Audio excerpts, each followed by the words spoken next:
beaucoup qui ont cherché à passer le concours du code de police, de la gendarmerie, des eaux et forêts, de la douane.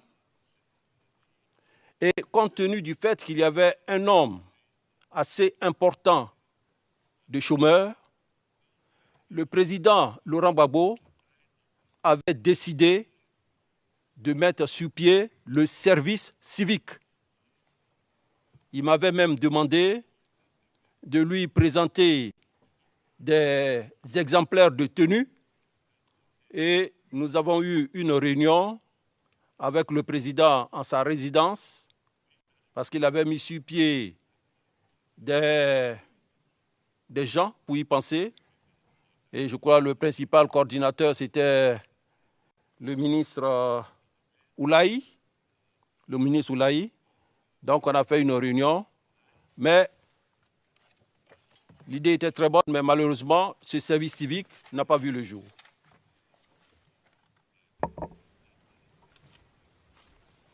Donc, le ministre Hubert Oulaï était responsable du service civique.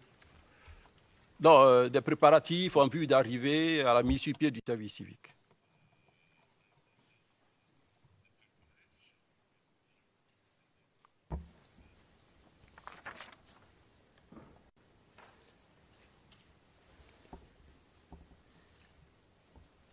Pourriez-vous nous indiquer, est-ce que le CCI, quand est-ce que ces travaux ont pris fin? Est-ce que vous êtes capable de nous donner une date dans le temps? Oui. Le CCI, les travaux du CCI ont pris fin après la proclamation des résultats au deuxième tour. Parce qu'on était chargé de faire la sécurisation du processus électoral. Le processus électoral, ça part de la campagne électorale jusqu'à la proclamation des résultats.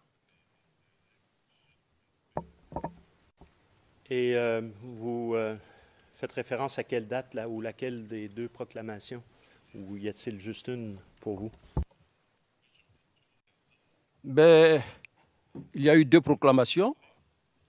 Il y a eu la proclamation du 2 décembre 2010 pour le candidat du RHDP, la proclamation du 3 décembre 2010 pour le candidat du LMP, mais il y a eu surtout la décision finale prise par la communauté internationale après que le panel des chefs d'État se soit rendu à partir du 10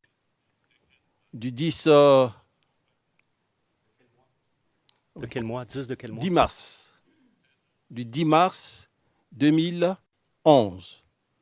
Donc après cette proclamation a pris fin la mission du CCI. Mais ce qu'il convient de souligner, c'est que le nouveau président de la République, celui qui a été élu, le président Alassane Ouattara, a continué de travailler dans le cadre de cet accord de Ouaga pour faire la réunification des deux armées. Donc, pour vous, la fin des travaux de la CCI, c'est suite au 10 mars 2011. 10 mars 2011. Est-ce que vos échanges avec les membres de la CCI, donc M. Bakayoko, se sont poursuivis durant toute cette période? Après le 28 novembre 2011 jusqu'au 10 mars? Oui. C'est-à-dire 28 novembre 2010 jusqu'au 10 mars 2011? Alors, je ne vous cache rien. Interrompu. Je ne vous cache rien. Après donc les résultats du deuxième tour, nous avions donc demandé, en tant que chef d'état-major du CCI, du Centre de commandement intégré, c'est-à-dire nous, les deux chefs d'état-major, que le général Kakou Nicolas puisse nous faire un rapport des élections. Donc, il a fait ce rapport. Mais à l'issue, nous nous sommes rencontrés, puisque pour faire le plan conjoint des opérations, nous l'avons fait avec les commandants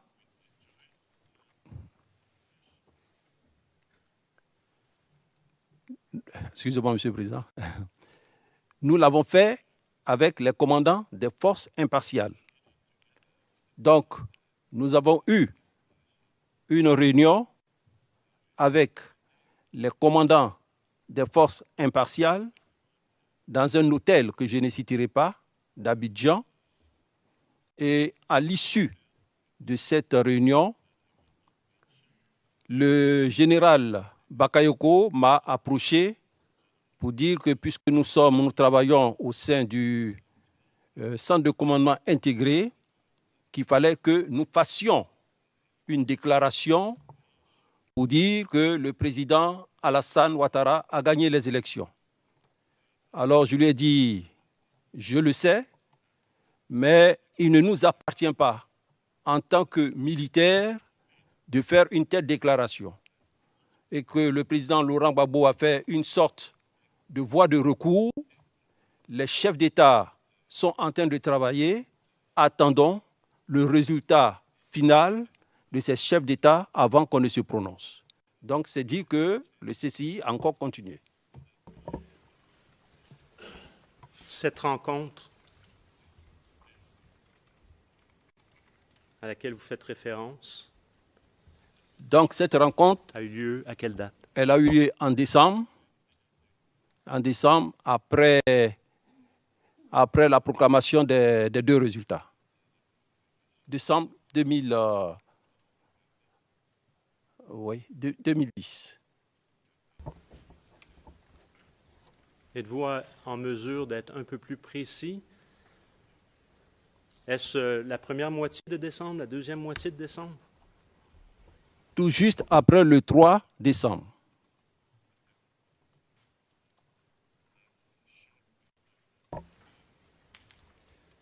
Bon. Quelques petites questions de précision. L'état-major était situé à quel endroit? Et est situé à quel endroit, pardon? Donc l'état-major est situé au camp Gallieni.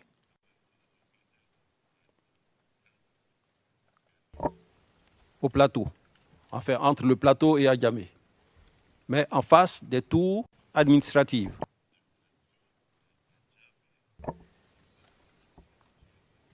Et ils abritent... et l'état-major comprend quel... décrivez-nous un peu l'état-major. Faites-nous une structure brève. Je ne demanderai pas les gens qui sont à la tête de chacune de celles-ci, excepté pour le CPCO, on y reviendra. Mais décrivez-nous brièvement ce qui abrite l'état-major. À l'état-major, vous avez le chef d'état-major. Je précise ici, Monsieur le Président, que je n'avais pas d'adjoint, pas du tout. Donc, quand j'étais chef d'état-major, j'avais 3 chefs de bureau qui m'aidaient dans la tâche. Il y avait donc le chef de la division ressources humaines, qui était l'amiral Allah. Il y avait le chef de la division emploi-opération, qui était feu le colonel Babri Hilaire. Il y avait le chef de la division log, qui était le colonel Seri. C'est avec eux que j'ai travaillé. Il y avait mon centre opérationnel, le CPCO, qui était tenu par le colonel Sako. Et il faut noter qu'il y a un service de garnison. Un service de garnison qui s'attelle à plusieurs tâches. Quand il y a les punitions, ils essaient de voir. Quand il y a les cérémonies funèbres, ils essaient d'organiser. Bon, donc il y a un service qui fait un peu de tout. Et au niveau de l'état-major également, on a un très beau mess, qui est le mess des armées, où on fait à manger. Et souvent, les civils qui travaillent au plateau aiment bien aller se restaurer là-bas.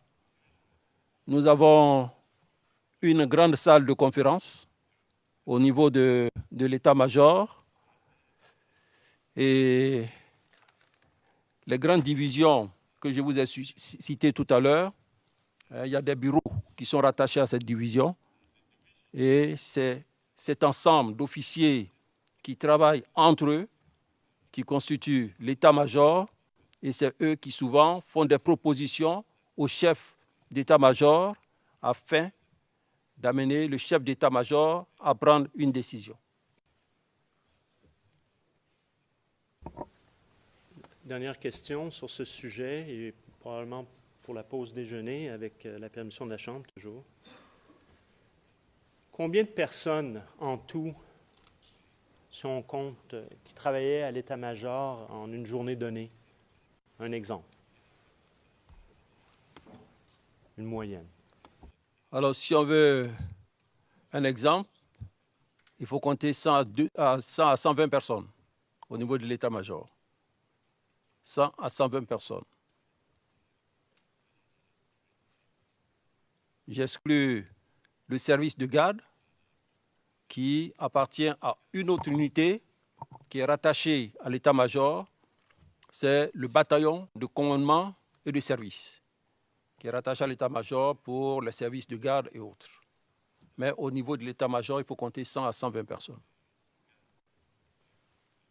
Très bien, je vous remercie. Et Monsieur le Président, je vous proposerai, toujours sous votre contrôle, qu'on prenne la pause déjeuner maintenant et qu'on se revoie plus tard. Thank you. Juge président, très bien, merci et merci à vous aussi. Donc nous allons aller déjeuner et on se retrouve à 14h30. Et ça, ce sera la 3e séance aujourd'hui et la dernière d'ailleurs. Donc on lève l'audience jusqu'à 14h30.